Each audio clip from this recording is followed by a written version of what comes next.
Hello friends, कैसे हैं आप सब। आशा करती हूँ सभी अच्छे और स्वस्थ होंगे। आज की जो मैं कहानी सच्ची घटना लेकर आई हूँ यह है उत्तर प्रदेश के अयोध्या के पास दर्शन चौकी से 3 किलोमीटर दूर एक गांव लगता है। यह घटना वहाँ की है और यह घटना 30 जनवरी 2025 की रात की है। 10 बजे थे, 10 बजे के लगभग समय था और गांव में एक धार्मिक कार्यक्रम चल रहा था। उस धार्मिक कार्यक्रम में आप ये मानिए कि डीजे भी चल रहा था काफ़ी तेज़ आवाज़ में। और वहाँ पर जो मतलब एक लड़की थी और उस लड़की के परिवार में सभी लोग थे और तो वो अपने घर में बोलती है कि मैं भी वहाँ पे जा रही हूँ पूजा में और मैं लेट में आ जाऊँगी। और वो लड़की क्या करती है कि वो वहाँ से अ, जागरण में तो जाती है लेकिन सुबह तक भी घर वापस नहीं आती। जब घर पर वापस नहीं आती है तो सभी घर वाले परेशान हो जाते हैं, इधर उधर तलाश करते हैं और सुबह सभी से पूछताछ की जाती है कि हमारी बेटी को क्या तुमने देखा है। वो लड़की थोड़ी सी मानसिक रूप से भी कमजोर थी, बीमार थी। मतलब उसे पूरा सेंस नहीं था क्या सही है और क्या गलत। मतलब पूरी तरह से चतुर चालाक बच्चे होते हैं ऐसी वो नहीं थी, बहुत सीधी लड़की थी। जब वो वहां से चली जाती है, जब मिलती नहीं है, सभी लोग ढूंढ ढांड मचाते रख जाते हैं। उसके बाद में फिर वो 31 तारीख को 31 जनवरी की सुबह 11 बजे उसकी एफआईआर लिखवाने के लिए थाने चले जाते हैं। और थाने जाने के बाद में वो पुलिस वाले जो थे उनके पास जाते हैं और उनसे कहते हैं कि हमारी बेटी गायब है। तो देखिए, बेटियां चाहे किसी की हो, किसी भी तरह से उनकी डेथ हुई हो, लेकिन पुलिस वालों के पास सिर्फ एक लाइन होती है कि क्या उसका किसी के साथ अफेयर था, कहीं किसी के साथ भाग तो नहीं गई, कहीं किसी के साथ चली तो नहीं गई। लेकिन ये हर इंसान के लिए सटीक और सही नहीं बैठता है। वो कहने लगे कि नहीं, वो रात पूजा में आई थी, धार्मिक कार्यक्रम में आई थी और उसके बाद से वो घर नहीं लौटी है।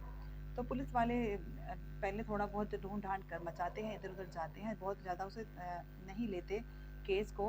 उसके बाद में वो फिर शाम को जाते हैं और जाने के बाद शाम को भी फिर उनके आगे मिन्नतें करते हैं, कहते हैं कि आप प्लीज़ हमारी बेटी को ढूंढ दीजिए। लेकिन वो कहते हैं कि हम क्या करें, आधे से ज़्यादा पुलिस तो हमारी महाकुंभ वाले जो मेला चल रहा है इसमें लगी हुई है और तहकीकात भी हम कहाँ तक करें, कहाँ तक ढूंढें। और इस तरह से फिर भी वो पुलिस वाले कहते हैं ठीक है, हम एफआईआर लिख ली है हमने और हम आपकी बेटी को ढूंढते हैं। उसके बाद में तो वहाँ पर उनके गांव में एक आईटीआई स्कूल था। तो वहाँ पर एक शौचालय के पास में कुछ खून के धब्बे मिलते हैं और उन खून के धब्बों को जब वहाँ पर देखा जाता है तो वो आसपास के जो 3-4 घर होते हैं, बहुत ज़्यादा घर वहाँ नहीं थे, उनमें जाकर पूछताछ करते हैं।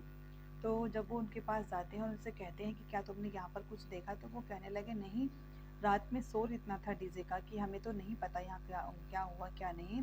लेकिन जो दिग्विजय नाम का एक चौकीदार है वो यहाँ पर रहता है कॉलेज के बाहर। तो वो कहते हैं दिग्विजय को पूछते हैं, दिग्विजय से बातचीत करते हैं। वो कहता है कि मुझे नहीं पता और इसके बारे में कि ब्लड यहाँ पर कहाँ से आया। तो जो वहाँ का बाथरूम था उसके बाहर कुछ छींटे पड़े हुए थे, स्कूल के बाहर तक जब गए तो वहाँ भी खून के छींटे पड़े हुए थे।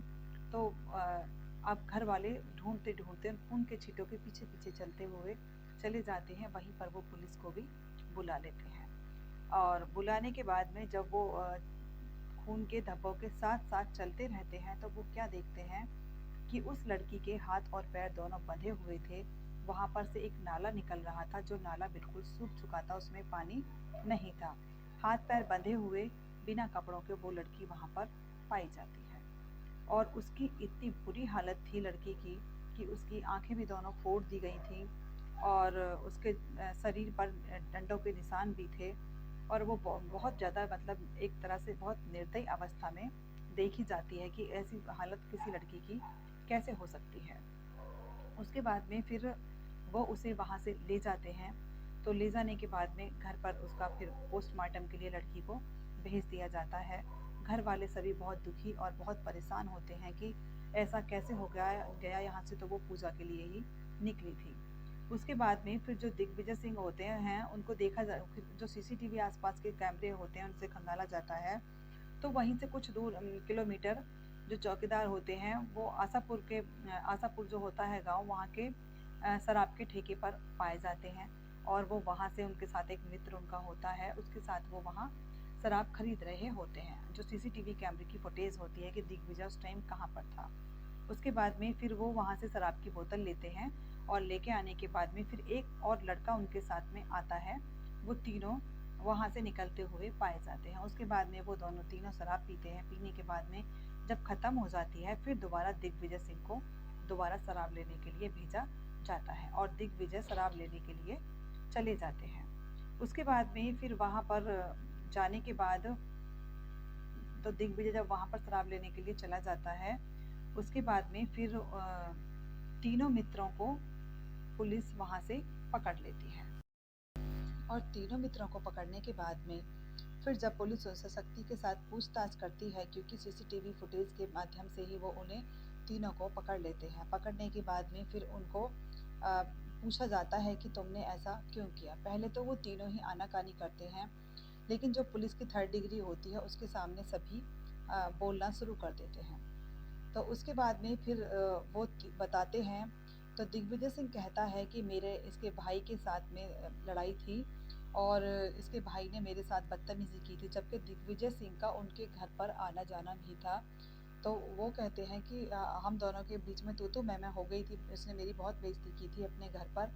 तो वो उसके बाद में और डीजे का शोर था और तब वो जा रही होती है रात के समय, तो हमने पी रखी थी और पीने के बाद में मैं उसको पकड़ कर ले आता हूँ और लाने के बाद में उसके साथ में फिर दरिंदगी जो लोग वो करते हैं और उसकी आंखें भी फोड़ कर निकालते हैं और कि हमें नहीं पता हमने शराब के नशे में उस लड़की के साथ में क्या किया और क्या नहीं किया।